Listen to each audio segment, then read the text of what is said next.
안녕하세요.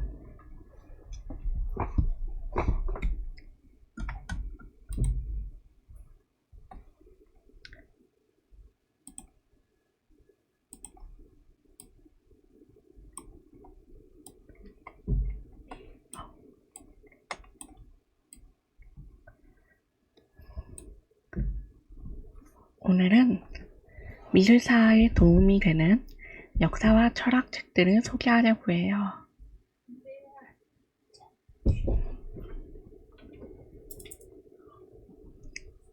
이번에는 조금 난이도를 쉬운 거랑 중급자에게 추천하는 거랑 어려운 것들을 섞었어요. 오늘은 조금 짧게 해보도록 하겠습니다. 이번 역사학 책은 앞서 그리스 로마 신화나 북유럽 게르만 신화 그런 것들이 나온 추천편보다 좀 더 쉽게 선정한 거 몇 개 하고 난이도 있는 것들이 있는데 역사나 세계사, 미술사 자체의 책들을 선정하기가 조금 까다로웠어요. 쉽게 하려고 하면은 어렵지 않게 아예 초보자들이 접하기 쉬운 학습 만화들이 많고 아예 어렵게 가려면 전공자나 취미로 공부하는 사람들이 좀 더 배우고 싶어 할 때 쓰는 책들이 나누어져 있거든요. 네, 각각 추천하기에는 어렵고 또 아주 미술을 모르진 않는다.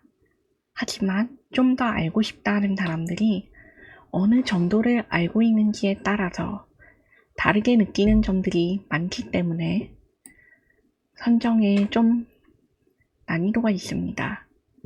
동양 역사를 어려워하시는 분도 계시고 서양의 역사를 어려워하시는 분도 계시거든요. 또 연도를 어려워하는 사람이 있고 이 화가 이름이나 지명, 도표 같은 것들을 어려워하는 사람도 있는데 이걸 다 설명한다고 하면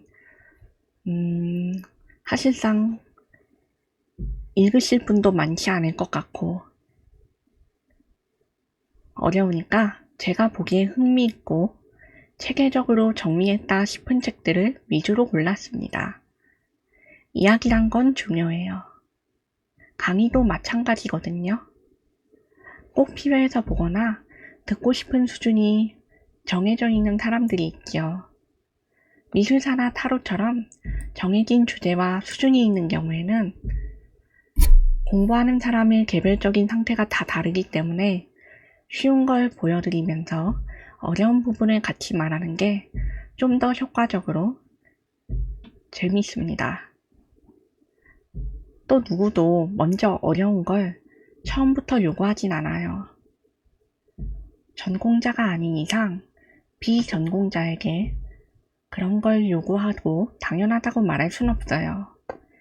미술도 마찬가지예요. 미술도 관심 있는 사람들이 깊게 탐색하고 연구하고 깊은 대화를 하고 싶어 하는 거지. 잘 모르는 사람들은 아니잖아요. 학생 중에서도 초등학교에 입학하는 어린 학생들한테는 쉽게 설명해 주잖아요. 그렇게 하는 거예요. 그렇지 않으면 누구도 관심을 가지지 못하고 관심이 없으면 아무도 찾지 않는 게 되니까 사람 간의 활동도 그래요. 처음부터 서로가 좋아하는 걸 가지고 자기가 원하는 거 그리고 맞는 걸 말하는 사람한테 가서 즐길 수 있도록 심리적 장벽을 낮출 수 있도록 이렇게 단계를 조금 낮추고 거치면서 시행착오를 하고 서로 찾고 교류하게 이렇게 하는 거예요. 안녕하세요. 하루 나엘이 부르는 피비님 어서오세요. 와주셔서 반가워요. 제가 저번에 미술사 책을 보여드렸을 때 굳이 서양 미술사 책을 보여드린 이유는 정말로 관심이 있거나 전공을 하시거나 흥미가 있는 분들은 재미있게 듣고, 재미를 위해서 이 방송을 듣고 싶은 분들은 여러분이 이런 것도 있다 라는 것을 알고 지나가길 바라서예요. 왜냐면 전공자 수준부터는 관심이 있으면 재미가 있지만 미술에 대한 지식이 없으면 꽤 어렵거든요. 특히 이걸 설명할 때 한잔말하고 이탈리아어, 프랑스어, 독일어 뭐 이런 게 많이 나오는데 그렇게 되면 좀 어렵잖아요. 그래서 조금씩 여러분들이 들으실 때 재미있게 접하실 수 있도록 쉽게 설명해 드리고 있습니다. 어느 정도 시간이 지나면 제가 다시 제가 할 수 있는 내용으로 선정을 할 거예요. 방송을 찾아보시는 분들이 많고 모처럼 오셨는데 즐겁게 들었으면 좋겠으니까 이렇게 난이도를 조정하는 시간도 가지게 되었습니다.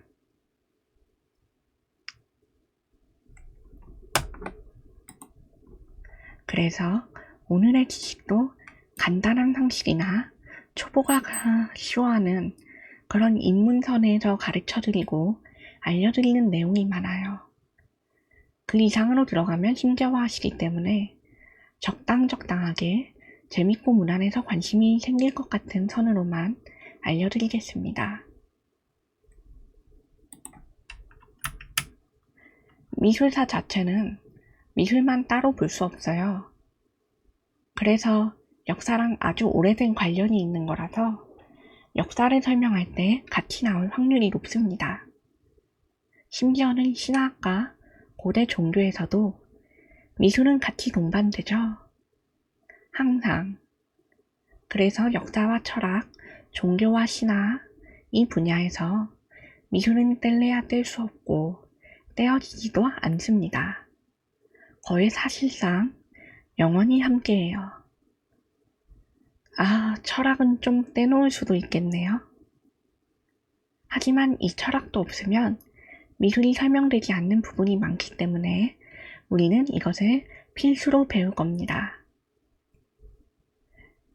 역사의 시작은 보통은 내가 정말 전혀 아무것도 모르겠다 라는 사람은 거의 없을 겁니다. 학교에서 배우기도 하고 학교가 아니라면 가정에서, 가정이 아니라면 공공기관인 미술관이나 박물관의 체험을 통해서 배우고 하죠. 하지만 나이가 들어서 배우기는 했는데 뭔가 다 까먹은 것 같아.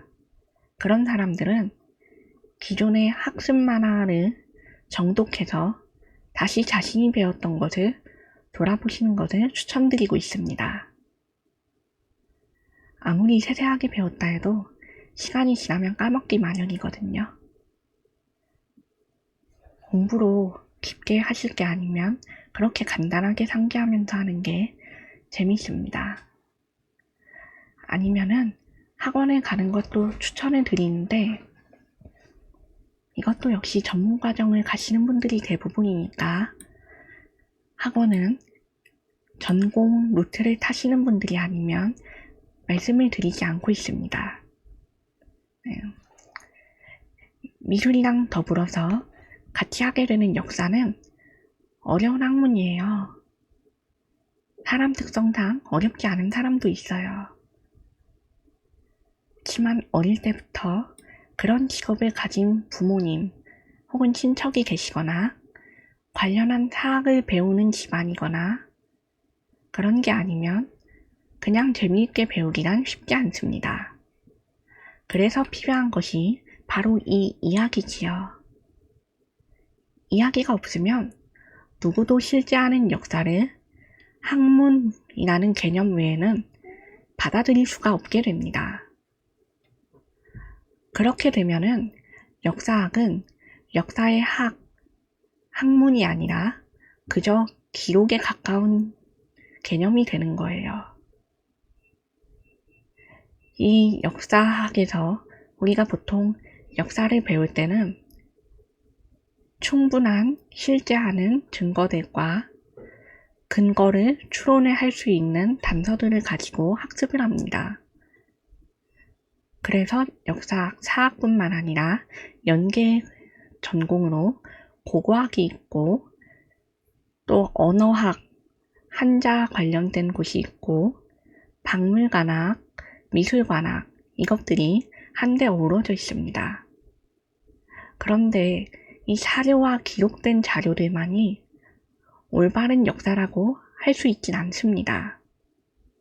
기록이 틀리는 경우도 있고 기록이 사라져 버리는 경우도 있고 애초에 기록되거나 증거로 남지 않는 경우들이 있거든요.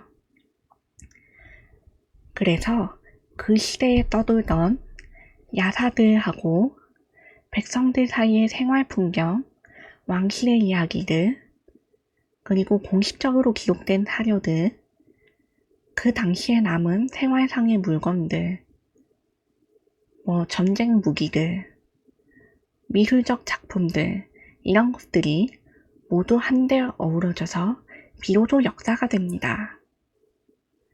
역사는 지난날의 이야기, 사람의 이야기, 그리고 배경이라고 할 수 있는데 여기서 존재했던 것들 모두를 합쳐서 역사가 되고 학문이 되고 그렇게 비로소 이야기가 되는 것이지 이랬다 저랬다 이런 기록이 있다 끝 하면은 그것은 제대로 된 역사라고 할 수가 없습니다.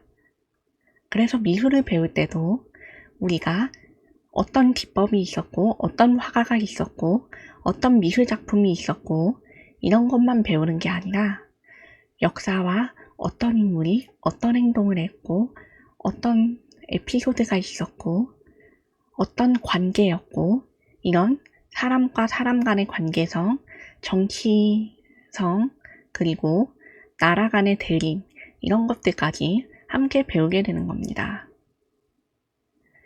그래서 미술이 아니라도 역사를 알아야 우리가 지금 살아가는 이 시대에 예술까지 함께 배울 수 있어요. 무에서 유를 창조하는 것은 쉽지 않습니다. 그리고 대부분의 미술은 그냥 창조된 것이 아니라 시대적 배경과 그 사회의 가치관과 지역적 특성들을 따라갑니다. 이게 함께하기 때문에 미술관과 박물관에서 볼 수 있는 그 시대의 사람들의 생활상 같은 것이 연관이 되어 있습니다. 가령 고흐가 쓰는 물감은 대부분 광물을 갈아서 만든 것이었기 때문에 그 시대의 물감에는 납이 일부 함유되어 있다 라는 그런 사실들이 하나로 연관이 됩니다. 이것은 역사적 배경 그리고 광물을 이용해서 색을 냈다라는 당시의 미술에 대한 그런 관습과 그 광물이 어디서 나왔느냐, 지위적 요건과 이 당시의 사회 시장성에 관한 것까지 모두 엮여 있죠. 그래서 고흐가 일찍 세상을 떴다라고 하는 것도 이 물감에 함유된 납 성분 때문에 합병증이 발생하고 일찍 죽었다라는 그런 추론이 될 수 있는 겁니다. 마찬가지로 고흐 시대에 대부분 다른 화가들도 비슷하게 빠른 알코올 중독으로 죽거나 원인 모를 병에 걸려서 급사하거나 시정관계에 얽혀서 살해를 당하거나 이런 배경을 알 수가 있게 되겠죠. 그 시대에 대한 이해가 없으면은 그 화가의 인생도 이해할 수 없기 때문에 역사랑 미술이 항상 함께합니다. 꼭 기록이 아니라 그 화가가 생전에 쓰던 유물이나 그 건축터 집의 흔적이나 무덤에서 꺼낸 물건들이라던가 그런 것들까지 모두 합쳐서 말입니다. 네, 여기 오른쪽에는 짝퉁미술사라는 책이 있는데 이 짝퉁미술사라는 책은 제목을 보시는 것처럼 위조품에 관한 이야기입니다. 짝퉁, 짜가, 페이크, 말 그대로 가짜죠. 가짜로 만들어진 미술. 이 미술사가 온전히 오리지널이라든가 완전한 창조성을 갖고 태어난 경우도 있지만 그렇지 않은 경우도 많았습니다. 거장의 작품을 베끼는 사람도 많았고 그거를 돈이 되니까 예술을 이용해서 위조품을 만들어 판매하는 사람들은 더더욱 많았습니다. 상품성이 생기면 시장성이 생기고 그런 위조가 생기는 건 피할 수 없는 일인 거죠. 하물며 고흐의 작품이나 우리에게 유명한 거장 미켈란젤로의 작품이라든가 레오나르도 다빈치 모나리자 그런 것들도 위조품이 많이 생겼습니다. 그거를 본따서 만든 말하자면 오마주를 하거나 그 기법을 배워가면서 같이 만든 것들 뿐만 아니라 아예 이 화가를 롤모델로 삼고 한평생 그의 화풍만을 베끼면서 이거를 위작을 만들어서 판매하는 그런 화가들도 있었던 것이죠. 우리는 이런 걸 흔하게 아류작이라고 말합니다. 그의 화풍을 한평생 학습을 하면서 누구보다 그 작품에 가깝게 재현도가 높고 완성도가 높은 그런 작품을 만들 수 있지만 본인의 오리지널을 만들지 못하는 그런 화가들이 상당히 많았습니다. 레오나르도 다빈치의 모나리자의 경우도 위작이 몇 번 발견되었던 적이 있었죠. 혹은 조각품들도 작자가 밝혀지지 않은 고대 작품들은 더더욱 그러했습니다. 그 고대 작품들은 특정한 화풍은 있지만 작자가 누군지 모르고 나라가 멸망한 지 오래되고 무너진 역사 때문에 제대로 밝혀진 것들이 없는 경우가 많습니다. 그래서 적당한 돌을 이용해서 적당한 기법을 사용해가지고 조각을 하면 전문가가 아닌 이상 이것을 알아보지 못하게 되는 경우도 생기는 겁니다. 똑같은 대리석, 화강암, 현무암 이런 것들을 가지고 똑같은 모습으로 정밀하게 따라하면서 조각을 하면 이것을 구분하기 쉽지 않습니다. 이걸 구분하는 방법은 보통 세월감입니다. 고대의 작품들이나 지금 우리가 이 시대에 칭송받는 화가들은 대부분 100년이 넘은 사망한 지 100년이 넘은 화가들이 많습니다. 하지만 그 전에는 100년이 넘기 전에 그리고 이 시대가 아닌 과학기술이 발달하지 않고 사람들의 미술에 대한 지식이 보편화되지 않았던 시절에는 눈만으로 사람을 속이는 게 가능했습니다. 그래서 이 세월감이라는 부분이 굉장히 논쟁이 많이 되었죠. 지금이야 엑스레이 방사선 기계를 쓰고 정밀하게 사진을 찍어서 비교를 해보고 이걸 유약이 들어간 정도와 물감의 연도와 이 사용된 종이의 캔버스의 시기를 구별하는 방법이 있습니다. 그런데 그 시기에는 없어요. 그러니까 사람들이 눈치를 못 채는데 사기행각도 그만큼 넘쳐서 그 사기행각들이 발생한 것을 이 책에서 기록을 하고 있습니다. 이 사기행각들은 상당히 많아서 아까 말씀드렸던 조각, 그림 뿐만 아니라 건축 또한 존재했습니다. 예를 들면 가우디라는 스페인의 천재 건축가가 있지요. 이 건축가는 엄청나게 유명했는데 이 건축가의 작품이 되는 건축을 상당히 기렸기 때문에 후에 이 건축가의 사랑받는 그런 특징을 잡아내서 건물에 위조를 하기도 했다고 합니다. 이 가우디라는 건축가가 사용한 특징이 붉은 벽돌 혹은 특정 회사의 재료만을 사용하는 것이었는데 이 벽돌이나 재료만을 구해다가 그 건축물의 부분에다 끼워놓고 가우디의 사인을 위조합니다. 실제 있는 가우디의 사인을 보고 따라서 필체를 그려놓는 거죠. 그러면 이제 이대로 방치해두고 시간이 흐르면은 사람들은 이게 진짜 가우디의 건축의 특징인지 아니면은 위조된 것인지 잘 구분하지 못합니다.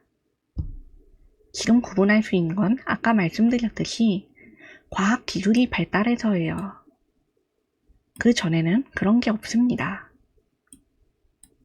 이런 식으로 위조가 번번하게 발생했는데 돈뿐만 아니라 당대의 미술이 유행하는 만큼 이 유행하는 미술을 따라하고 싶지만 충분한 돈이 없었기 때문에 간단하게 이것을 흉내낸 경우도 많았기 때문에 이게 섞이면은 구별해야 되는 것은 미술을 다루는 사람들과 감정가들, 비평가들의 입이었습니다.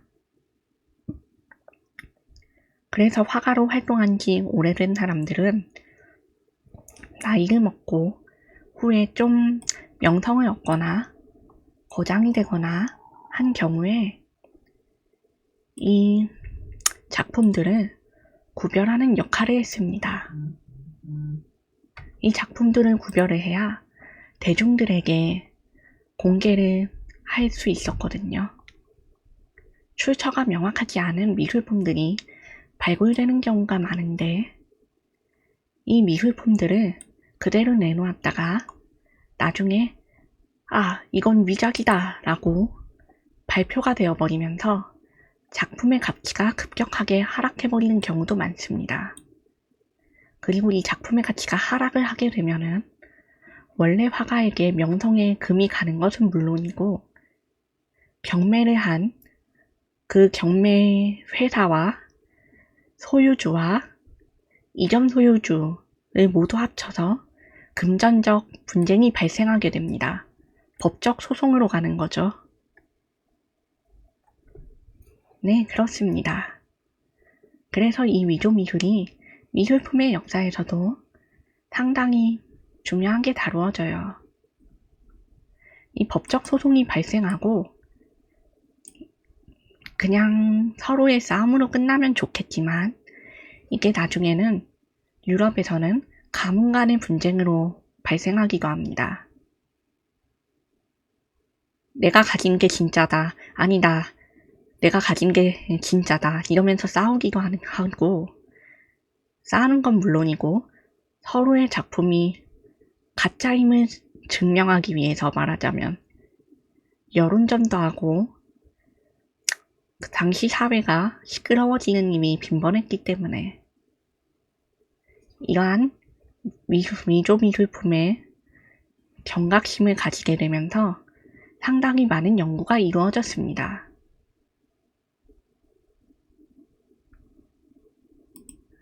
네, 이 위조 미술품들은 나중에는 나치 미술에 있어서도 상당히 유명한 소재로 오르내리게 됩니다.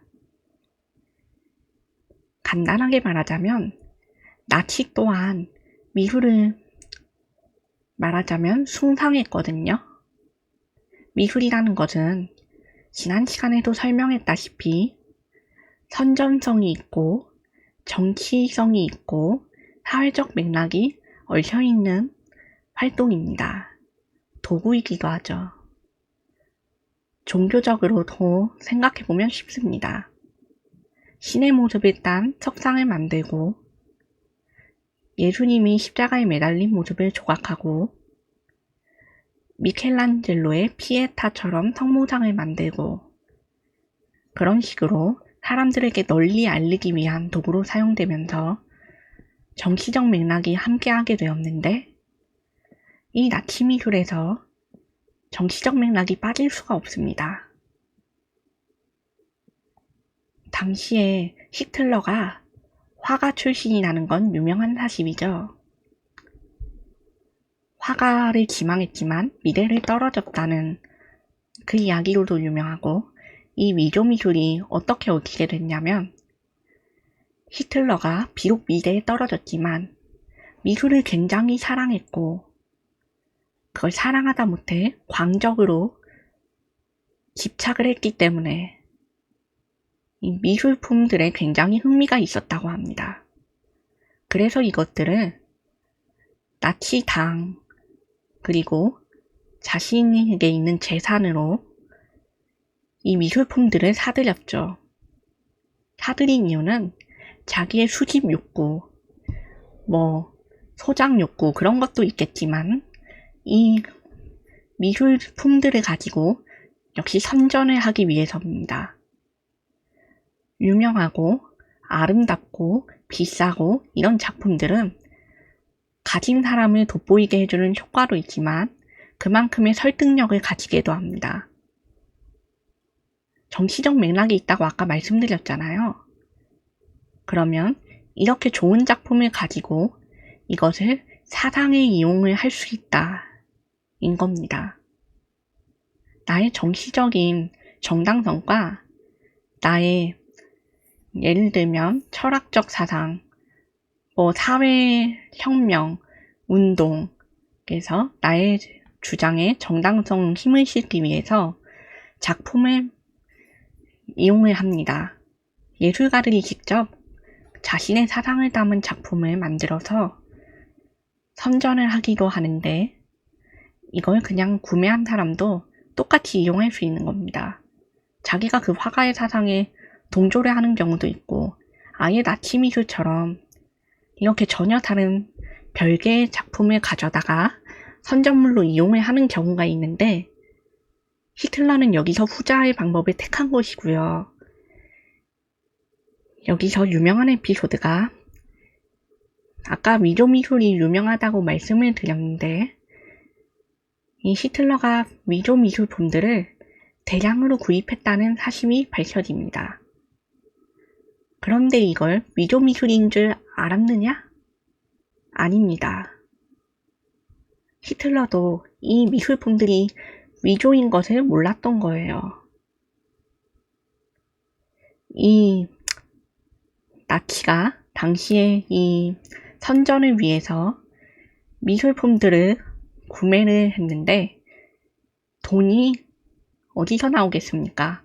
전쟁을 하고 군수물자들이랑 이것저것 여러가지 건축도 짓고 사치도 하고 막 향락을 즐기는 데에다가 쓰는데 돈이 나만하지 않겠지요? 그래서 이 돈이 부족하니까 이들은 정식으로 발행한 화폐가 아닌 위조 화폐를 만들어서 이 거래에 사용합니다. 간이 크죠? 국가 간의 거래에 이 위조 화폐를 만들어서 사용도 했는데 이것을 자신들의 선전을 위한 위조 미술을 구매하는 데도 사용을 합니다. 물론 아까 말씀드렸듯이 위조인 걸 몰랐어요. 어떻게 됐을까요? 위조 화폐를 이용해서 미술을 구매했는데 그 미술품마저도 위조품이었다라는 그런 웃긴 상황이 펼쳐지게 된 것입니다. 위조품을 팔았으니까 이 간크게도 나치한테 미술품을 판 화가도 사기꾼이었던 겁니다. 서로 사기를 친 거죠. 이 위조 미술의 존재가 이 나치의 위조 미술품 구매 사건으로 인해서 세상에 널리 알려지게 되는데요. 그전에는 위조 미술이란 약간 공공연하게 숨겨야 될 어떤 것들이었습니다.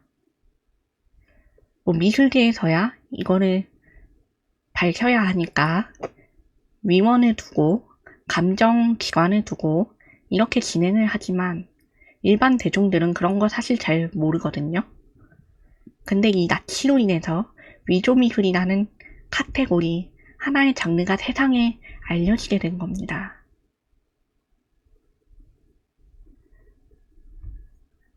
안녕하세요. 어서오세요. 네, 그래서 이 위조 미술이라는 것 자체가 그 전에도 본래 하위 장르쯤으로 이렇게 연결이 되어 있었지만 본격적으로 공론화가 된 겁니다. 아, 네.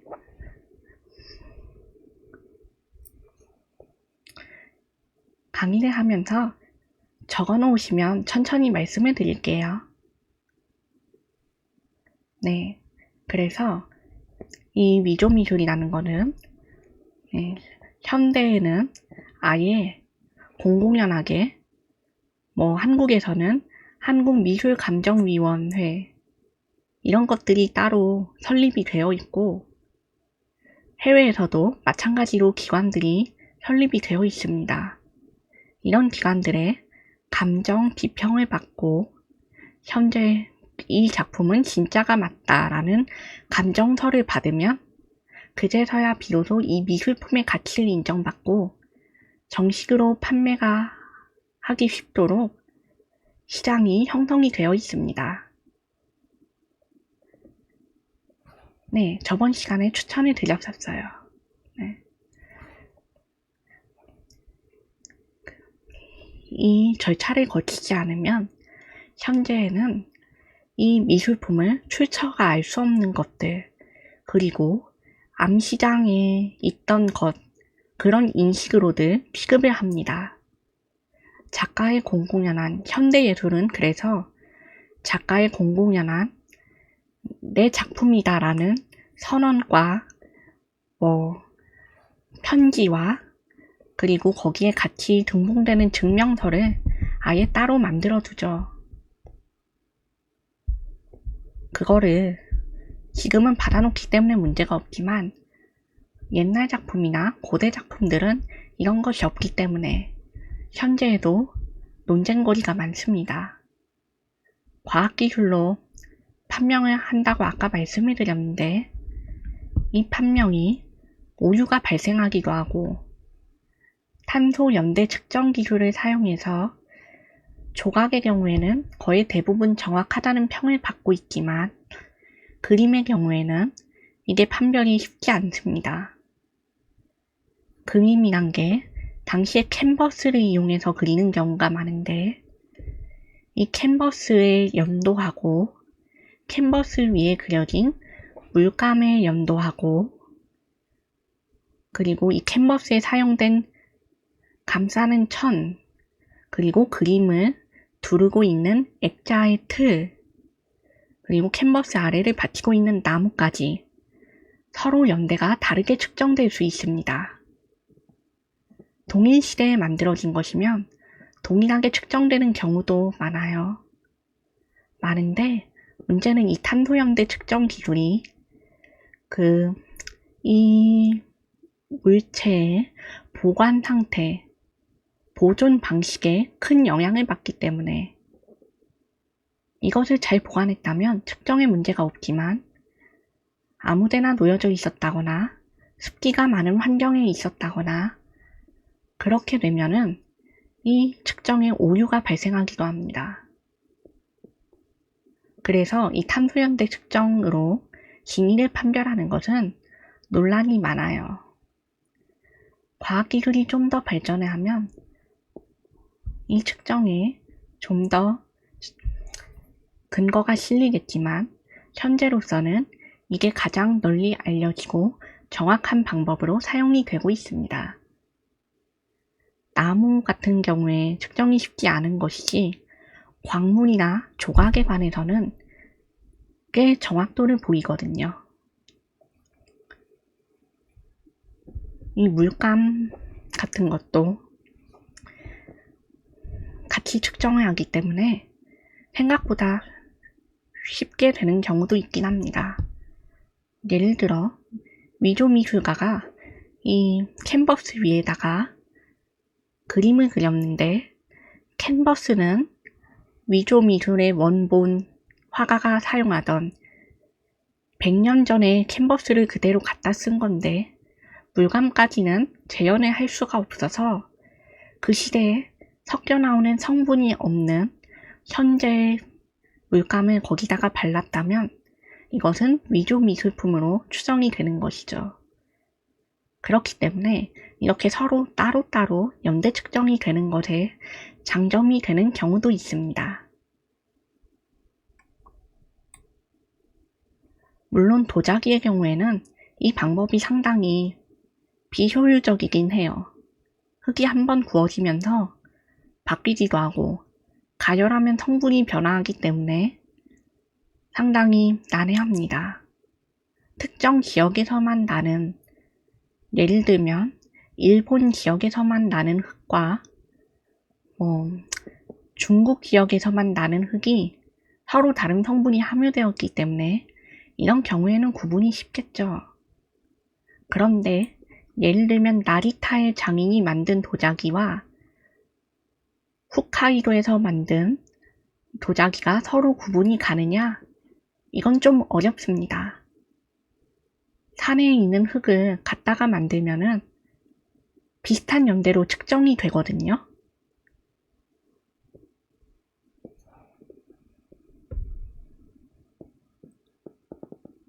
네, 왜냐하면 이 탄소 연대 측정이라는 것이 그 지역의 환경에 흙에 들어있는 성분뿐만 아니라 그 흙에서 살고 있던 나무 뿌리, 이 뿌리 식물들의 조건이 있습니다.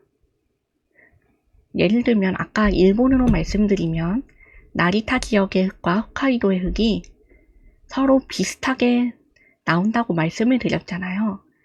이거는 서로 같은 산에 연결이 되어 있는 경우가 있고, 당시 일본의 장인들은 이 흙을, 특정 지역의 흙을 퍼다가 사용한 경우가 많았기 때문입니다. 이 도예의 경우에는 사용할 수 있는 흙이 한정이 되어 있어요. 도자기로 만들 만큼 조건이 맞는 흙이 그렇게 많지 않습니다. 우리나라의 경우에도 청자를 만드는 흙하고 백자를 만드는 흙이 서로 다르죠? 네, 맞습니다. 정확해요. 같은 바다의 흙은 서로 같게 나오지만 바다라는 특성이 똑같아도 지역이 다르면 서로 다른 성분이 나오는 겁니다.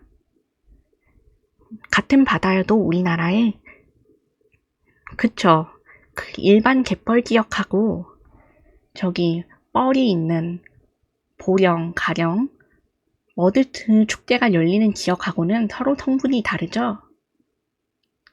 보령 머드 축제라던가 우리나라에 남해하고 동해하고 서로 다르게 나오는 걸 생각하시면 됩니다. 그런 원리예요. 마찬가지로 산의 흙도 살고 있는 나무의 조건이 다르기 때문에 서로 다르게 나오는 것입니다. 네. 그래서 그런 경우에는 구분이 쉬운데 아까 말씀드렸듯이 도자기의 경우에는 조건에 맞는 흙이 적어서 이 흙을 특정 지역의 흙을 퍼다가 사용한 경우가 많았기 때문에 이거는 구분하기 좀 어렵습니다. 물론 중국이나 페루나 칠레처럼 땅이 넓고 같은 나라인데 안에서 또 지역의 특성이 굉장히 크게 갈리고 이걸 흙으로 다 사용할 수 있는 경우에는 구분하기 쉬워요. 일본의 경우에는 땅이 작고 섬이고 대부분 비슷한 조건을 가지고 있는데 거기서 사용할 수 있는 것은 한정적이기 때문에 여기서 구분이 쉽지 않은 겁니다. 네. 이 짝퉁 미술사를 읽어보시면 제가 말씀드린 이야기들을 좀 더 재미있게 보실 수 있을 겁니다. 네, 베트남 도자기 쪽도 구분이 가능한 경우가 많아요. 이 베트남 도자기의 경우에는 사실 만든 흙뿐만 아니라 채색법이 서로 극명하게 갈리기 때문에 일어나는 일이거든요. 이 베트남 지역에서는 그 지역마다 서로 사용하는 채색이라던가 그 기법 자체가 좀 달라요. 그 지역에 맞는 형성되어 있는 기법을 따르는 경우가 많아서 베냐민의 아우라는 여기에 등장하지 않는 걸로 기억해요.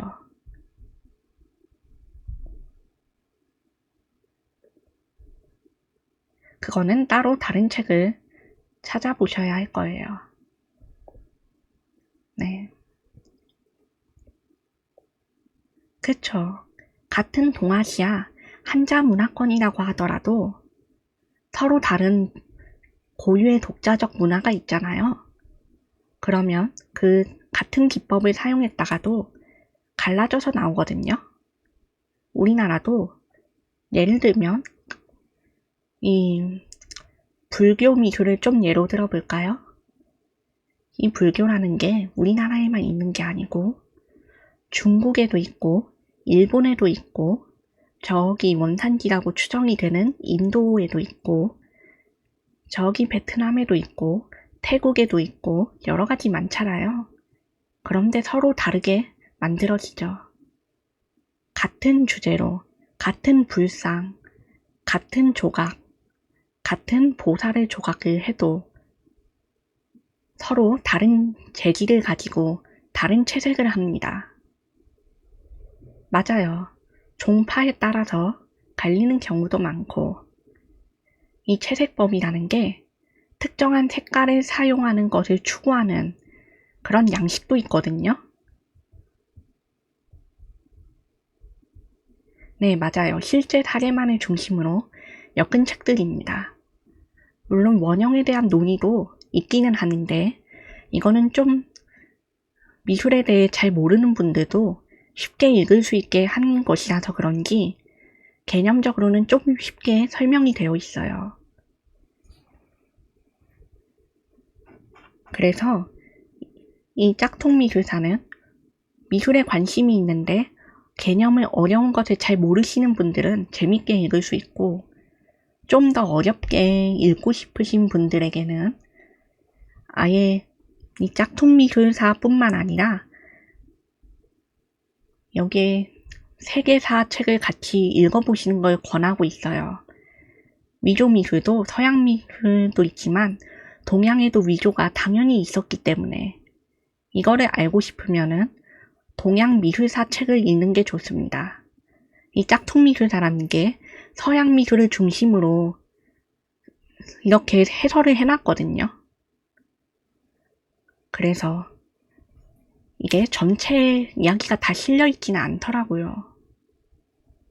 그게 좀 아쉬운 부분이에요.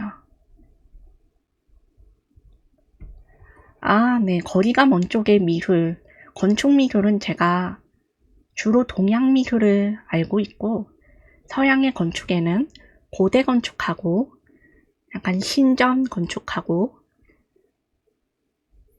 저기 기중해 연안의 건축 정도를 좀 다루고 있는데 아, 중동 건축이요? 중동 건축은 한지 좀 오래됐는데 그쪽도 알고 있어요. 이 중동의 건축들은 아무래도 좀 서적이 그렇게 다양하지 않고 있는 자료들이 대부분 영어로 이루어져 있거든요. 해외권의 자료들이에요. 그래서 이 자료를 가지고 설명을 드리기가 좀 어렵기 때문에 여기서도 제가 다루지는 않았는데 요청을 하시면은 제가 한번 다뤄보도록 하겠습니다.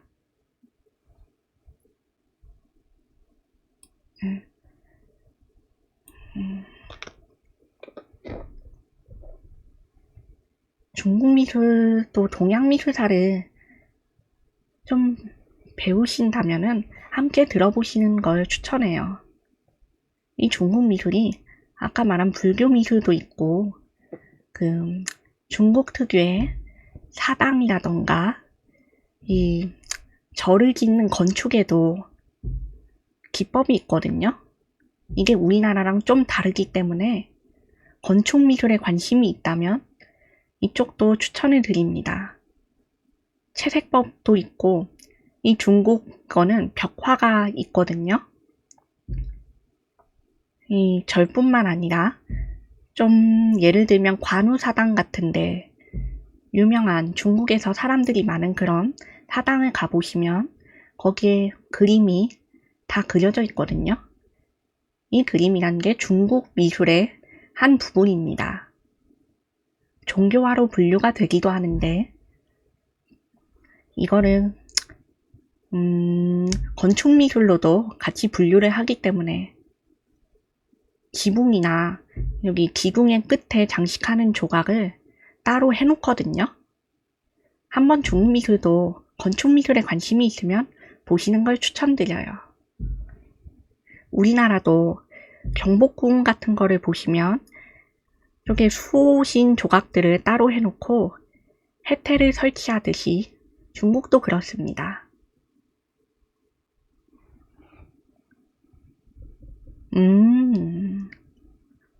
바로크 동양, 루먼석굴 스타일. 그쪽 스타일을 좋아하시면,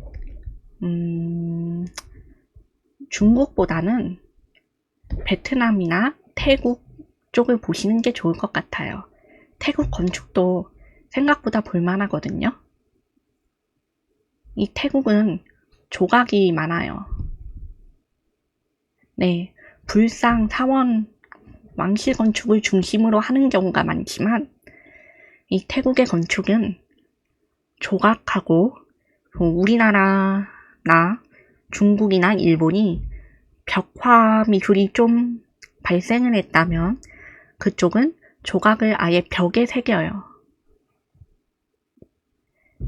벽과 천장과 기둥 이런 곳에 새기고 사원을 건립을 하고 이걸로 선전을 하고 그렇기 때문에 태국의 치앙마이라던가 아니면 저기 앙코르와트 같은 데도 한번 참고해 보시는 게 도움이 될 겁니다. 네. 화려함으로 따지면은 그렇네요. 중동도 화려한 미술이 많죠. 예를 들면 중동의 도자기 미술도 이 도자기라는 게 유약을 입히고 구울 때 뭐라고 해야 할까 약간 유리처럼 반짝반짝한 빛이 나는 재질이 중동에서 제작이 쉬웠거든요. 이게 아까 말씀드렸던 특별한 맞춤으로 만들어야 하는 이런 기온이 있기도 하고 이 기온적 조건과 이 흙이 만나야만 중동 미술 특유의 반짝반짝한 채색이 나타날 수 있는 경우가 많았어요. 중동은 아니지만 좀 영향을 받은 걸로 면 튀르키예, 지금 튀르키예라고 부르는 터키 미술을 한번 보시면 되겠습니다. 터키에는 사원에도 장식을 하는데 이 사원의 장식이 중동 특유의 채색법에 반짝반짝한 빛이 나는 그 장식들을 사용하는 경우가 많아요. 튀르키예 미술에 한번 보시면 좋을 것 같아요. 그쪽이 건축미술과도 관련이 있고요. 스테인드 글라스처럼 특이한 빛을 내는 건축을 좋아하시면 그쪽이 낫습니다. 이스탄불 괜찮죠. 에페수스는 저도 안 가봤는데 터키는 제가 추천드릴 수 있을 것 같습니다. 한번 가봤고 성소피아 성당 쪽을 보시면 많은 참고가 될 것 같네요.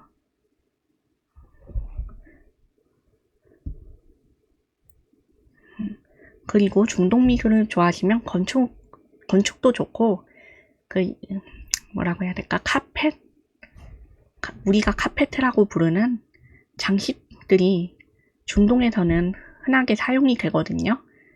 터키권도 마찬가지고, 이 카펫에도 특이한 기조법이 사용이 되는데 이것도 중동의 미술로 분류가 되니까 그것도 같이 알아보시면 좋을 것 같아요. 네. 이거는 같이 아까 거랑 이야기를 하려고 하는데, 클릭 아시아 미술사라고, 이거는 동양 미술을 배우는 전공자들에게 필수로 추천을 드리는 겁니다. 이거는 초보자들도 읽을 수는 있는데 중고등학교 교과서랑 비슷하게 만들어져 있어서 약간 교과서 양식입니다. 그림 별로 없고 사진 있고 도표 있고 연도 있고 글로 다 설명을 하는 그런 교과서 책에 가까워요. 그래가지고 전공자를 위한 책인데도 전문적인 한잣말이라던가 이런 필수적인 전문가들이 알아야만 하는 그런 단어는 별로 없고 입문서에 가까운 그런 느낌입니다. 해설이 많아요. 중고등학생 수준이면은 충분히 읽을 수 있습니다.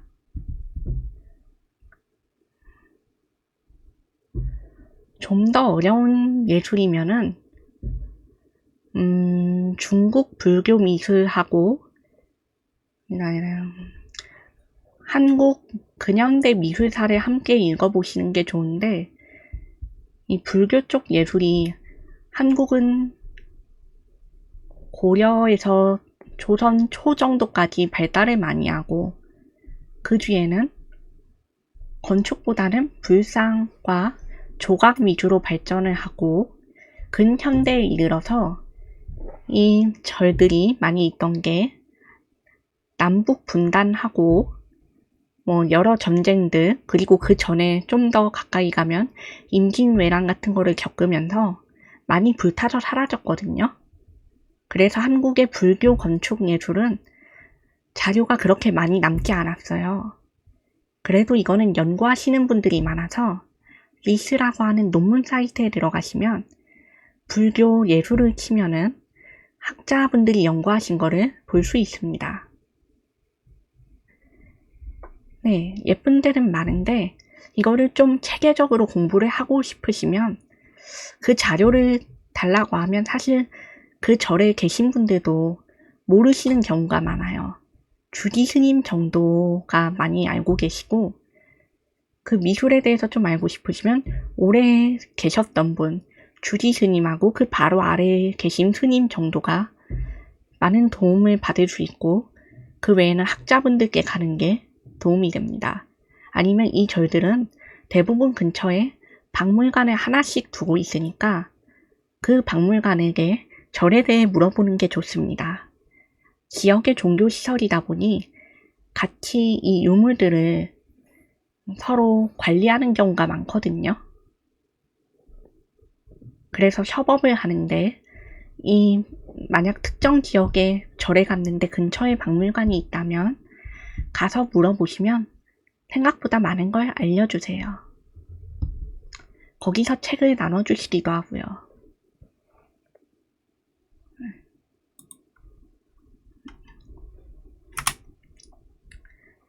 30분이 다 와가니까 조금씩 짧게 하겠습니다.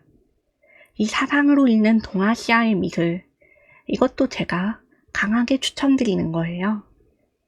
이거는 역사와 미술, 그리고 동양의 철학을 잘 담았는 책이에요. 동양 미술의 정수 같은 책입니다. 네, 세계유산으로 등재되면 그런 경우도 있고, 그 지역에서 이렇게 뭐랄까 지지를 받는 경우도 있지요. 이 절들이 그 지역에 어르신들이 많이 가는 그런 절들도 가시면 좋습니다. 그리고 이 동양 미술을 알고 싶은데 책들을 보면 역사적인 사실들은 사실 넘쳐요. 어디를 가도 찾기 쉽죠. 그런데 이 유물의 존재나 언제, 어느 때에 어떻게 만들어졌다 끝 하는 게 아니고 이게 왜, 어디서, 어떻게, 누구에 의해서 만들어졌는지를 알고 싶다면 이 연결고리를 당시의 사상과 철학에서 찾을 수 있는데 이거를 한꺼번에 적어놓은 게 동아시아 사상으로 읽는 이 미술책입니다. 이 연결고리들을 한꺼번에 이해를 하면서 읽고 싶다면 이 책이 좋습니다. 이건 초보자에게도 전문가에게도 추천드리는 책이에요. 한번 사보시면 후회는 안 하실 거예요. 일단 한자 문화권에 대한 설명이 많은데 이게 베트남 미술도 조금 있긴 합니다. 그런데 그쪽은 따로 전문 서적을 읽으시는 게 좋아요. 그리고 이 동양 미술을 사상가 철학가들의 영향을 받은 지점하고 신화와 무덤, 벽화, 고대 왕조의 유지 체제 이런 것까지 모두 설명을 하기 때문에 이에서 학습서 그런 걸로 사용하는 게 좋습니다. 이것도 초보자를 위한 거에 가까운데 이건 서양 미술이고요. 단순히 서양이다 하고 이렇게 읽는 게 아니고 고대 4대 문명 지역과 그리스, 로마, 동아시아 등 지역으로 항목이 분류가 되어 있습니다. 그런데 한 권으로 읽는 거고 내용이 상당히 짧아요. 아까 보여드린 짝퉁 미술사의 3분의 1 정도의 두께입니다. 그래서 이 거를 전문적으로 하시기에는 추천을 하지 않고 간단하게 처음에 역사랑 미술을 같이 이해를 하고 싶다 하면은 일단 큰 줄기를 이해하는, 흐름을 이해하는 용도로 사용을 하시면 됩니다. 좀 옛날에 나온 책이라서 업데이트가 많이 되어 있진 않아요. 그래서 그냥 참고용이라고 생각을 하시면 됩니다. 동양 불교의 선종 예술을 배울 때 석정을 미니멀리즘 스타일의 절제된 아름다움으로 이해했는데 그게 맞을까요? 미니멀리즘 스타일이라고 하기에는 좀 다른 것 같고 다만 절제된 아름다움이라는 말은 맞는 것 같아요. 왜냐면 이 미니멀리즘까지 개념을 포함을 했다면 이게 조금 더 간략화되고 조금 더 간단화된 게 있어야 하는데 거리가 멀다기보다는 약간 그 개념까지 가기에는 부족하다겠죠? 제가 보기에는 그래요. 물론 사람마다 견해는 다르니까 다를 수 있겠지만 제가 보기엔 미니멀리즘이라고 하려면 조금 더 무언가가 있어야 한다. 간략화와 추상화가 조금 더 있었으면 좋았겠다. 그 정도의 평입니다. 하지만 절제된 아름다움이라는 말은 맞는 것 같아요. 그리고 이거는 동양미술에서 그 역사를 좀 이해하고 싶어 하시는 분들한테 추천해 드리는 건데 이거는 진짜 초보자를 위한 거고요. 전문가를 위한 건 아닙니다. 아까 말씀드렸듯이 역사적 사료나 기록, 유물들을 통해서 배우고 싶어 하는 분들이 있는가 하면 그 시대의 생활사나 야사, 비화 등을 통해서도 추측할 수 있는 부분을 배우고 싶어 하는 분들이 있는데 그런 것들을 한번 읽어보고 싶다 할 때 좋습니다. 네, 초등학생들하고 아예 그걸 잘 모르는 사람들이 읽기에는 좋은 것 같아요. 글 자체를 읽기 어려워하시는 분들도 있거든요. 그런 분들한테는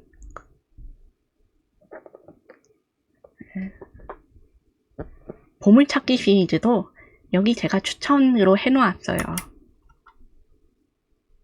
Y 시리즈도 참고를 할 만한데 정말 그냥 이런 게 있구나 라는 기억 용도로만 쓰시고 나머지는 완전 다 믿으면 안 됩니다.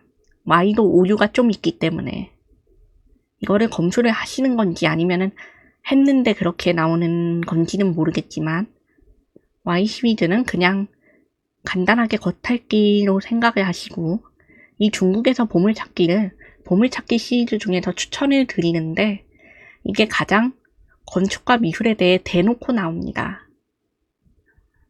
예, 이로 나온다는데 저는 아직 어떨지 모르겠어요.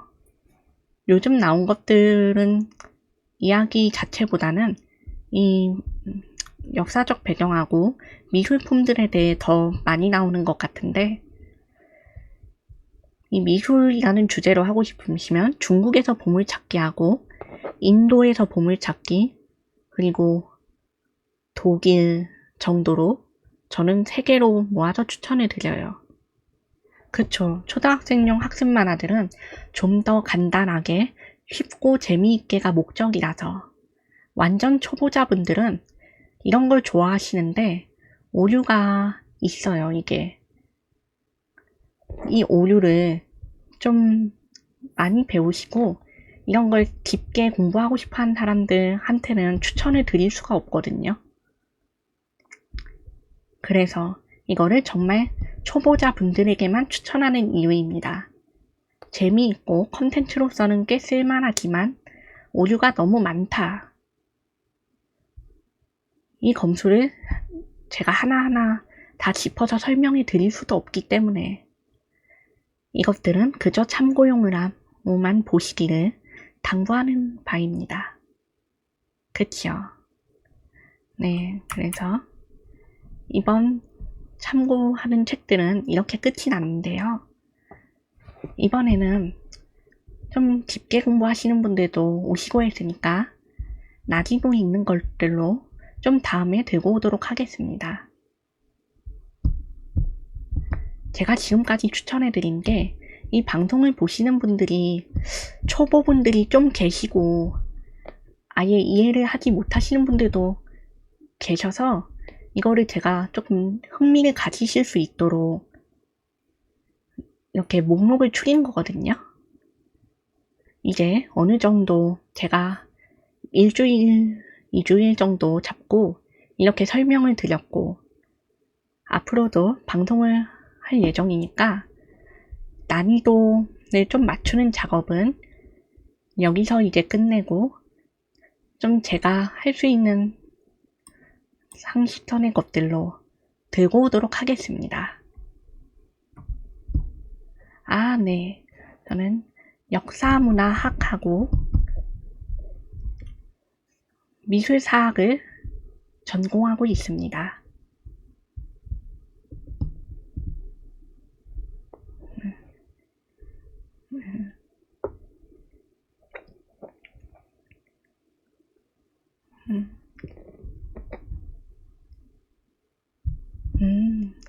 재미있어요. 네. 감사합니다. 다음에도 또 와주시고 네. 추천 버프 눌러주시고 팔로우 하시거나 여기 제 유튜브 링크가 걸려 있는데 이 치즈 프로필에서 유튜브로 이렇게 구독을 하시면 제가 강의 영상도 따로 만들어서 올려드립니다. 이거를 보시면 좋을 것 같아요. 지금은 서양 미술사에 대한 자료하고 이 타로 강의 자료들을 올려놓았는데 다음번에는 동양 미술 강의도 만들어 오도록 하겠습니다. 네, 저는 주말 토요일, 일요일 하고 3시 반에서 4시 반까지 매주 주말 이틀 1시간씩 진행을 하고 있어요. 강의 영상은 비정기적이지만 지금까지는 2주 정도 걸린 것 같네요. 네, 그런 거죠. 정말 재미있게 다른 컨텐츠를 할 때는 미리 제가 오늘은 강의가 아니고 다른 컨텐츠라고 여기 방송 제목으로 말씀을 드리고요. 강의의 경우에는 그냥 편하게 제목을 보시고 이거 강의겠지 하고 내용이 추정이 되실 텐데 그건 그냥 보고 들어오시면 됩니다. 그러면 오늘 와주셔서 감사합니다. 오늘은 새로운 분들이 많이 오셔서 저도 재미있었네요. 그러면 다음 강의 주제도 이제 오늘은 초보자까지 마쳤으니 제가 좋아하는 것들 재미있는 미술로 들고 오도록 하겠습니다. 아쉽죠? 아쉬우시면 다음에 또 들으러 오세요. 감사합니다. 그럼 다음에 뵙겠습니다. 벨바